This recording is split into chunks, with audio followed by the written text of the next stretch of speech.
Hi everyone, my name's Gabi. This is the Kia Hyundai channel, and today's episode is all about regen braking. Now, regenerative braking is something that's a little strange because of course your vehicle slows down, but you're not necessarily using your brakes. Today's video, I'm going to explain what it is, how it works, and how you can best utilize it to make sure you're driving as efficiently as possible, but also keeping your brakes life in mind. All right, so before we talk about how we can control the amount of regen in our vehicle, let's first discover what regenerative braking even is. So an electrified vehicle, whether it's a hybrid, plug-in hybrid, or a full EV like the EV6 we're showing here today, you have an electric motor. And in a full EV, your power is only supplied from the electric motor. There is no gas engine involved, it's just that EV motor. Now essentially, when I let off the accelerator, that electric motor stops. But it doesn't exactly stop every operation. It just stops propelling the vehicle forwards. Instead, once I'm off the accelerator, that electric motor is going to reverse itself or move backwards, and that is going to act as a generator, allowing the vehicle to recycle some of that lost energy. When my vehicle is slowly coming to a stop or decreasing in speed, that energy is getting recycled into the battery pack, and I can use that later to power my car. With a regular EV, you're used to getting your power supply from plugging in your vehicle.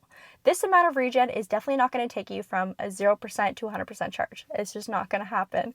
But it does help you keep your range maintained. So if you're someone who does a lot of stop and go driving, this is where you're going to see the largest amount of recycled energy or energy back. If you're someone who's constantly driving on the highway, it may not work that great for you and it may not be efficient at all, really. It's not that efficient for high speeds. Another thing you'll want to consider is the amount of time you spend decelerating. So if you're someone who likes to floor it until last minute and then you slam on the brakes, you're not going to build that much power back.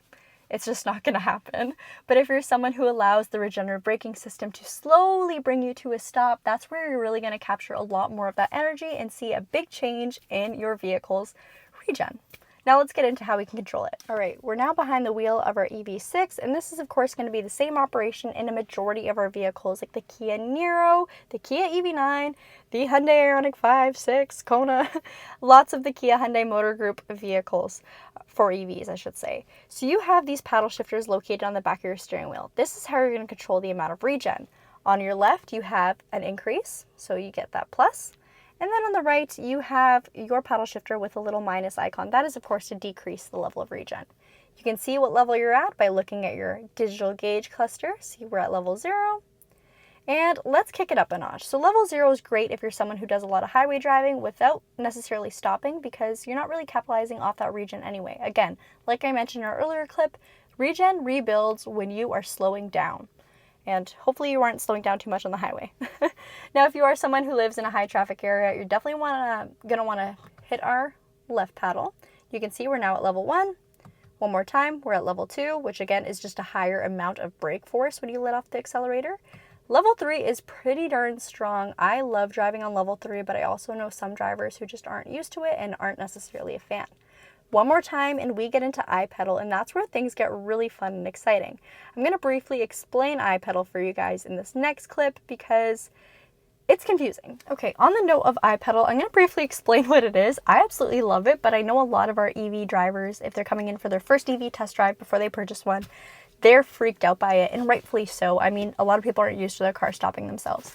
So essentially, as soon as I let off my accelerator, my car maximum regen brakes, so very, it's not harsh, but it's pretty strong, and it will take you to a stop. Once you're at a stop, the car holds itself and will only release once you hit the gas, or I should say accelerator in an EV, and then you're back up to speed, you're going again.